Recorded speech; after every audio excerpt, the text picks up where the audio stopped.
Em One Piece, muitas vezes os velhinhos acabam sendo esquecidos, mas isso não quer dizer que eles são pessoas que devemos considerar irrelevantes para a obra. Por exemplo, Garp, Roger e Barba Branca por muito tempo ficaram no topo do mundo em escala de poder. Kureha é uma doutora excepcional e Vegapunk é um cientista brilhante. Certa vez, fizeram a seguinte pergunta para Oda: eu acho que One Piece tem vários personagens que são mais velhos, mas isso é algo que simplesmente não pode ser evitado por conta da natureza da história. Ou é porque você sofre da doença eu vou morrer se não desenhar personagens mais velhos? Oda simplesmente respondeu da seguinte forma: eu adoro personagens mais velhos. Eu acho que a idade adiciona um pouco de profundidade aos personagens, tanto masculinos quanto femininos. One Piece tem muitos personagens mais velhos muito interessantes, mas no mundo real a idade tende a deixar as pessoas em um estado mais frágil e sempre me desagradou o fato de que existem muitos jovens por aí que simplesmente não têm um pouco de respeito por essas pessoas mais velhas exatamente por serem velhas.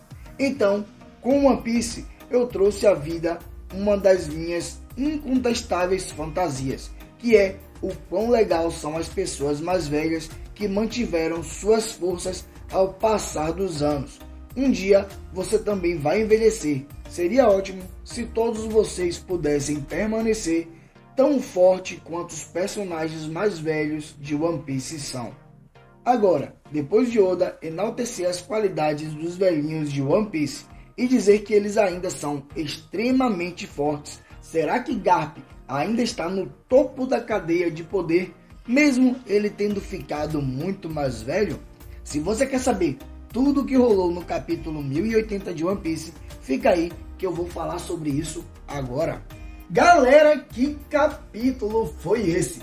Caramba, Garp conseguiu dar um soco no ar, preste atenção, no ar, e conseguiu destruir vários prédios que estavam à sua volta. Eu fico me perguntando, quão forte uma pessoa tem que ser para dar um soco no ar e deslocar o vento para destruir alguns prédios que estão à sua volta. Me lembrou bastante do momento em que Saitama dá um soco em Genos ali, brincando, no qual não acerta Genos, lógico, e aí acerta uma montanha atrás e destrói a montanha toda.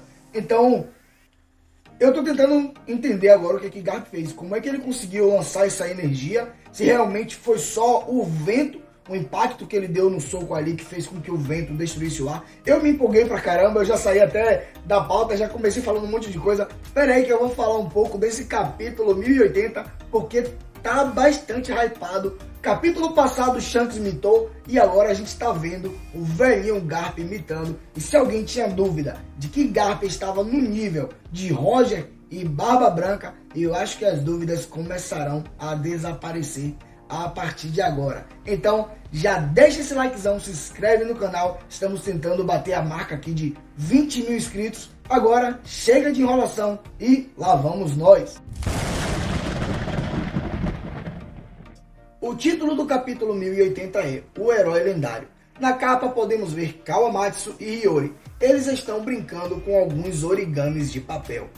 O capítulo começa na ilha Hashinozu, e essa é a base de Barba Negra e também de sua tripulação.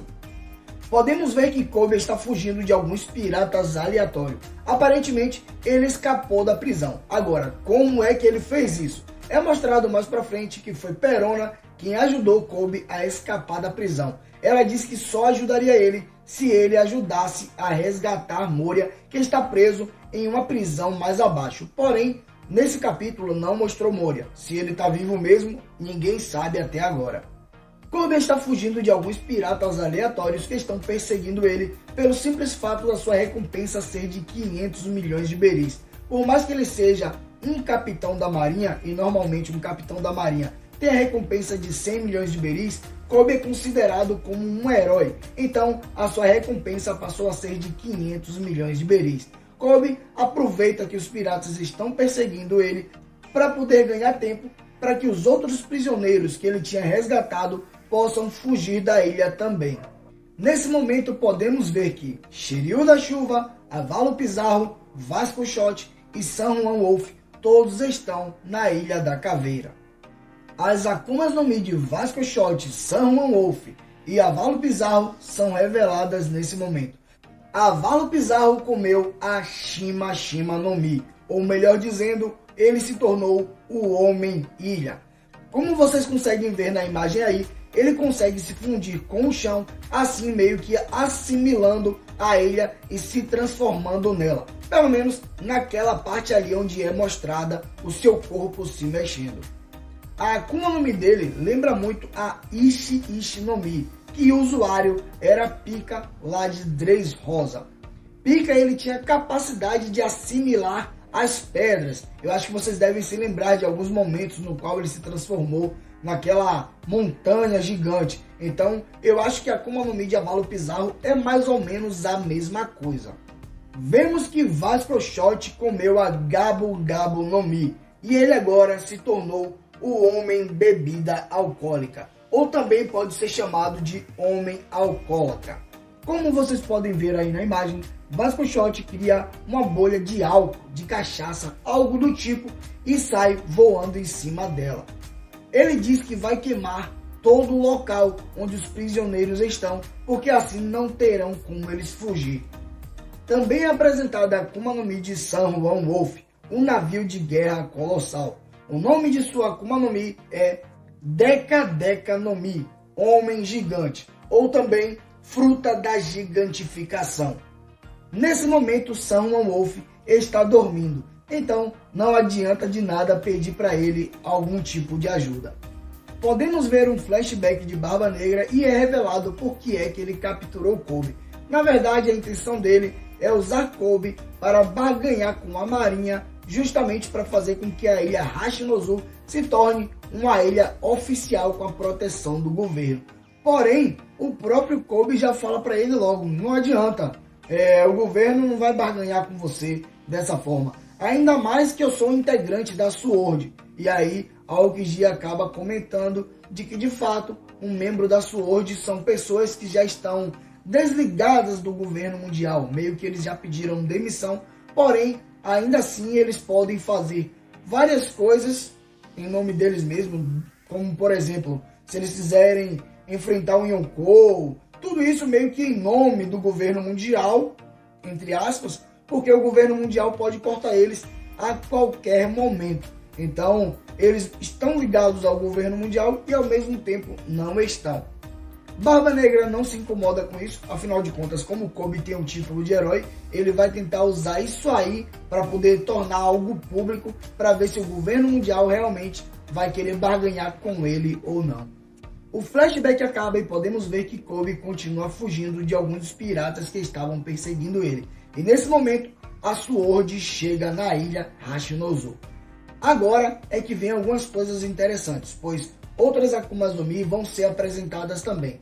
Por exemplo, nesse momento eu acabei ficando um pouco perdido pelo fato de ver um marinheiro qualquer perdendo a sua cabeça no meio da luta e ainda assim ele continuar vivo. Afinal de contas, depois é revelado que é por causa da Akuma no Mi de Prince Gruz. Ele tem a Akuma no Mi de nome Gunyo Gunyo no Mi, Homem Argila. Aparentemente, ele tem o poder de conseguir transformar até mesmo os seus aliados em argila, meio que o tornando quase que imortais ali naquele momento em que ele está usando o seu poder, porque o marinheiro perdeu a sua cabeça e ainda assim continuou vivo e numa boa. Essa Akuma no Mi é muito apelona, eu quero que seja explorado um pouco melhor os seus poderes, para entender, será que pode ter a ver, ou seja, algo um pouco parecido com a Logia, uma paramécia mesmo. Estou esperando até ser revelado essa identidade aí, como é que funciona melhor esses poderes da Gunyo Gunyo no Mi. Vemos também que os prédios da ilha começaram a se mover, e mais uma Akuma no Mi apelona é apresentada. A Contra-Almirante Kujaku é apresentada, e a sua Akuma no Mi tem o nome de Muchi Muchi no Mi, Humana Adestradora, ou também Fruta do Chicote, e Kujaku significa pavão. Nesse momento, ela está dando chicotada em vários prédios que estão ali e dando ordens para eles começarem a se mover. Caramba! Não sei se vocês se lembram, tem uma personagem em One Punch Man que também tem essa questão de usar o chicote, de controlar as pessoas. Só que nesse momento eu tô vendo ela controlando os prédios. Será que ela consegue controlar pessoas também ou somente objetos inanimados? Eu fiquei bastante curioso para saber também como funciona os poderes de Kujaku e que de fato, aparentemente, parece ser um personagem muito forte. Não é à toa que é uma contra-almirante da Sword. E a propósito, ela é neta de Chizuru, que era uma das 3 poderosas ali na época. Por exemplo, andava junto Garp, Sengoku e Chizuru. E os 3 ali eram um trio monstro também. Então, eu quero muito ver ela sendo apresentada melhor e quero ver também como funcionam esses poderes da Akuma no Mi dela. Depois de Kujaku ser apresentada, agora é a vez de Hibari, pois Kobe está cercado no meio dos piratas e todos eles estão armados. Então eles resolvem atirar para matar Kobe. Porém, Hibari aparece e usa uma das armas de Vegapunk, a GP Flower, e faz com que as balas se transformem em flores. Infelizmente, Hibari não tem Akuma no Mi nenhuma. Porém, muitos acreditam que ela possa ser filha de Akainu. Então, pra que ter Akuma no Mi com um pai forte desse jeito? Uma coisa que eu fiquei bastante curioso é essa frase de Hibari que vocês estão vendo aí nesse momento. Afinal de contas, ela disse o seguinte: se estiver com fome, eu fiz um lanche. E ela fala isso logo depois de atacar os piratas figurantes que estavam por ali. Mas essa frase parece que foi direcionada para Kobe. Será que há um par romântico aí, tá rolando um romance? Ou será que ela gosta de Kobe? Não sei, eu fiquei bastante curioso também com relação a isso. Mas parece que vai ter um par romântico sim, entre eles dois. Agora podemos ver que a situação se inverteu. Os prisioneiros que estavam cercando Kobe, agora estão cercados pelos prédios de Kujaku. E não tem como eles fugir do local. E aí, em seguida, mostra Garp chegando junto com Helmeppo e Tashigi. O incrível é ver o navio de Garp meio que flutuando ali no céu, voando, como o Sanji faz muitas vezes usando o corpo de Buster. Então, eu achei isso bastante interessante. E aí, nesse momento, para mim, veio uma das cenas mais lindas do capítulo, que é Garp pulando do navio e descendo, dando um socão, usando um impacto galáctico. Eu até agora não consigo entender como Garp conseguiu dar um soco desse, destruindo todos os prédios que estavam à sua volta. E o mais incrível é, esse soco de Garp não atingiu o chão. Ele simplesmente foi um soco no ar. Ele deu um soco. Como é que ele conseguiu lançar essa onda de energia se Garp provavelmente não tem Akuma no Mi? Foi só o vento? Ou será que ele consegue lançar alguma energia usando o seu haki de armamento? Isso aí eu meio que fiquei muito curioso também, na dúvida, sem entender. Se for só o vento, caramba! É um poder absurdo, é muita força que a pessoa tem que ter para dar um soco no ar e fazer com que o ar destrua todos os prédios que estão ali embaixo. Dessa forma, Akuma no Mi, Gura Gura, para que Gura Gura, para que poder do terremoto? Simplesmente eu posso dar um soco que cria um terremoto. Então, se alguém tinha dúvida, como eu falei no começo do vídeo, se alguém tinha dúvida de que Garp estava no nível de Roger e de Barba Branca, pode acabar com sua dúvida, porque o velho é monstro. Vocês podem ver aí na imagem o quão forte Garp é, o seu soco é poderosíssimo e ele ainda fala a seguinte frase: vocês sabem quem vocês sequestraram? Kobe é o futuro da marinha. Não só isso, ele é meu amado aprendiz. E é nesse momento que você se lembra que Garp estava deixando Luffy e Ace se lascarem lá na guerra de Marineford e tá fazendo de tudo para salvar Kobe. Miserável Lazareto. Mas tá bom, ainda assim, eu acho que esse pode ser um arco de redenção para Garp. Afinal de contas, como ele não tinha ajudado nem Luffy e nem Ace lá na guerra de Marineford, pode ser que agora ele traga algo diferente, mostre que ele está disposto a ajudar Kobe, fazer de tudo para salvá-lo. E quem sabe no futuro acabe acontecendo de uma forma diferente, ele mude o seu pensamento, até porque agora, até porque ele é da Sword, né? Então eu acho que seria bastante interessante vermos que Garp, ele mudou a sua cabeça depois do que aconteceu com Ace. E aí no futuro, quem sabe uma guerra de Luffy contra o governo mundial, Garp se alia a Luffy e toque terror novamente, que o velho é brabo. E agora a gente vai ver essa batalha. Lembrando que aparentemente nem Barba Negra, nem Aokiji estão na ilha. Então seriam os dois que poderiam dar um trabalho mais a Garp. Eu não vejo o Shiryu dando trabalho a Garp, não. Se alguém vê, deixa aí nos comentários. Então, pra mim agora, nesse momento, Garp vai fazer bagaço. Eu acho que a única função dele lá é salvar Kobe. Não sei se ele teria por que entrar em contato, entrar em um confronto ali com algum dos outros piratas de Barba Negra que estão na ilha. Ele simplesmente pode pegar Kobe e fugir ali da ilha agora, nesse exato momento. Não vejo motivo para Garp querer entrar em confronto com os outros piratas ou até mesmo com Barba Negra se ele estivesse lá na ilha.